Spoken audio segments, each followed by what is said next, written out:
అంటే ఇప్పుడు ఈ అమెరికా విధించిన ఈ రిటాలియేటరీ టారిఫ్స్ ఏవైతే ఉన్నాయో ఇవి భారత్కి సంబంధించినటువంటి ఎగుమతులపై ఏ రకమైనటువంటి ప్రభావం చూపిస్తుందంటారు? వీటిని తగ్గించుకోవడానికి భారత్ ఎలాంటి స్ట్రాటజీస్ అనుసరించాల్సి ఉంటుంది? దీంట్లో 2-3 విషయాలు ఉన్నాయమ్మా. ఒకటి, మన చుట్టుపక్కల మన కాంపిటీటర్స్ ఎవరైతే ఉన్నారో వాళ్ళందరి మీద మనకంటే ఎక్కువ రిటాలియేటరీ టారిఫ్స్ ఉన్నాయి. మన మీద 26% వస్తే మనకు చైనా మీద కావచ్చు, లేదా బంగ్లాదేశ్, ఇటువంటి ఇతరత్ర, బంగ్లాదేశ్ ఎందుకంటే మన టెక్స్టైల్స్ అక్కడి నుంచి ఎక్కువ వెళ్తాయి. అటువంటి దేశాల మీద 30%, 35%, 40% ఇలా పడుతున్నాయి వాళ్ళ మీద.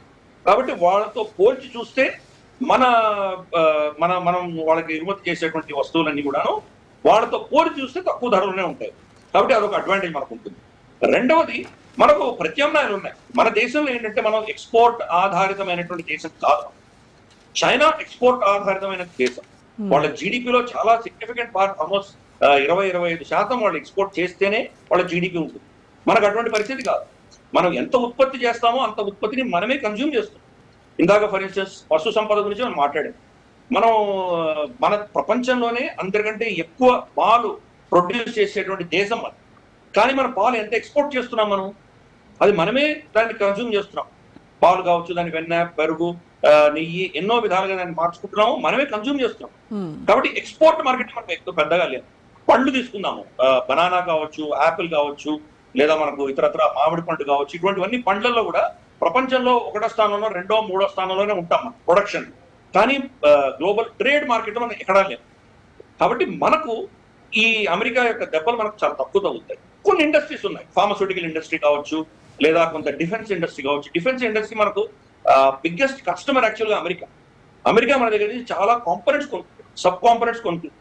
ఫర్ ఇన్స్టెన్స్ బోయింగ్ కి సంబంధించి వాళ్ళ ఫ్యూసలాజ్ అంటే దాని బాడీ, దాని శరీరం ఏదైతే ఉంటుందో ఆ పార్ట్స్ అన్ని కూడాను హైదరాబాద్ లోనే టాటాస్ తయారు చేసుకుంటారు. ఇటువంటి మన దగ్గర చాలా ఉంది.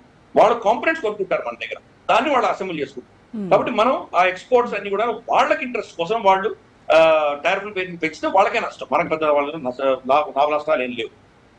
ఎలా ఉందంటే కనుక మనము వాళ్ళ దగ్గర క్రూడ్ ఆయిల్ కొంటున్నాం అమెరికా నుంచి. క్రూడ్ ఆయిల్ కొని వాళ్ళకి రిఫైన్డ్ ఆయిల్ అమ్ముతున్నాం. ఈ 2 డిఫరెంట్ ప్రొడక్ట్స్. కాబట్టి రెండింటి మీద 26% టారిఫ్ వేస్తారంటే నష్టపోయేది అమెరికా. మనకేదో కొన్ని దెబ్బలు తగలచ్చు కొన్ని రంగాల్లో, కొన్ని స్పెసిఫిక్ రంగాల్లో మనకు కొంత దెబ్బ తగిలినా కానీ కూడా ప్రత్యామ్నాయాలు మనకు ఆల్టర్నేటివ్స్ ఉన్నాయి, ఎక్కువగా వెళ్తాం మనం. లేదంటే మన కన్సంప్షన్ చాలా పెరుగుతున్నది కాబట్టి మనకు ఏదో మేనేజ్ చేసుకోగలం. కానీ ఈ దేశాలన్నీ ఏవైతే ఉన్నాయో, ఎస్పెషలీ ఈస్ట్ ఏషియాకి సంబంధించిన, సౌత్ ఈస్ట్ ఏషియాకి సంబంధించినటువంటి దేశాలు కావచ్చు, లాటిన్ అమెరికాలో ఉన్నటువంటి దేశాలు కావచ్చు, యూరోప్ కావచ్చు, అమెరికా ఆంక్షలు విధించిందంటే తట్టుకునేటువంటి శక్తి వాళ్ళకి లేదు. వాటిని కూడా ఎక్స్పోర్ట్ ఓరియంటెడ్.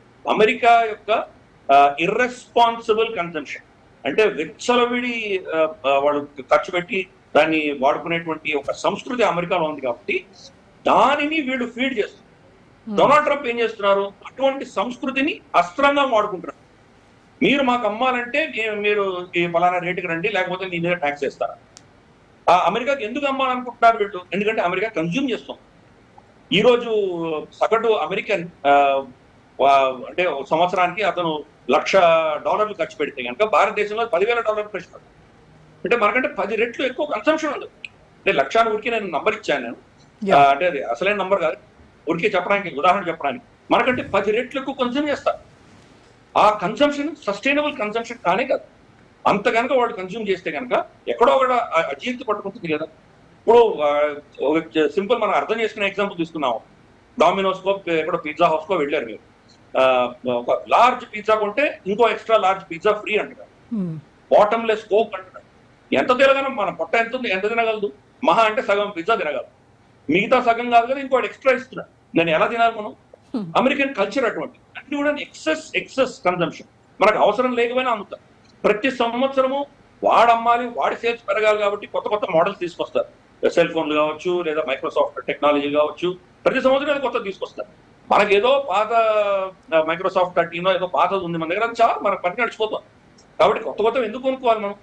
అటువంటి విచ్చలవిడి పెట్టే సంస్కృతి మన దేశంలో లేదు, అమెరికాలో ఉన్నది. దీన్ని పడేస్తారు, మళ్ళీ కొత్త తీసుకుంటారు. కొత్త కారు వచ్చిందంటే బ్రాండ్ న్యూ బండి, సంవత్సరం కూడా కాలేదు, దాన్ని పడేసి మరి కొత్త తెచ్చుకుంటారు. మనం అలా చేయమే. కుటుంబం అంతా 25 ఏళ్ళు దాన్ని వాడతారు. సో కాబట్టి అది వాళ్ళ అమెరికన్ కన్సంప్షన్ మనకు లేదు. వాళ్ళ కన్సంప్షన్ విపరీతంగా కన్సూమ్ చేసేది ఆ విచ్చలవిడి కన్సంప్షన్ ని డొనాల్డ్ ట్రంప్ అస్త్రంగా వాడుకుంటారు. అది సస్టైనబుల్ కానీ. వాళ్ళ ఎకానమీ అంటే దీన్ని ఒక పదం వాడచ్చు మనం, కాన్స్టిపేషన్ ఆఫ్ కన్జంప్షన్, అంటే మలబద్ధకం వస్తుంది వాడు. వాడు తినలేని చేసిన తర్వాత ఇంకా తినడానికి ఏమీ ఉండదు, వాడు కెపాసిటీ ఉండదు, ఆ ఎకానమీ కెపాసిటీ లేనప్పుడు మలబద్ధకం వస్తుంది. దాన్నే రిసెషన్ అంటారు. రిసెషన్ వచ్చినప్పుడు యుద్ధానికి వెళ్తాం. ఏదో ఒక దగ్గర యుద్ధం చేస్తే కనుక మళ్ళీ వాళ్ళ ఎకానమీ బాగుపడుతుంది. అందుకనే వాళ్ళ అమెరికన్ డ్రాఫ్ట్ చూసారంటే 2 యుద్ధాల మధ్యలో అది రిసెషన్కి వెళ్ళిపోతుంది. అది వాళ్ళకు ఉన్నటువంటి వాళ్ళ మోడలే చాలా దరిద్రమైన మోడల్ ఇది.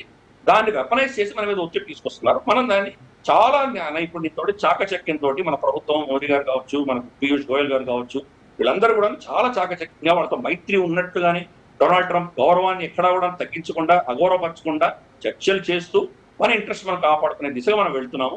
చైనా దుందుడుకు చర్యలతోటి వాళ్ళని బెదిరించి మేము మిమ్మల్ని ఒప్పుకోమని వాళ్ళు కొంత అగ్రెసివ్ గా వాళ్ళు వెళ్తున్నారు. కానీ మనం చాలా మైత్రితోటి, నైపుణ్యంతో మన ఇంట్రెస్ట్ కాపాడుకునే దిశగా మనం ప్రయత్నం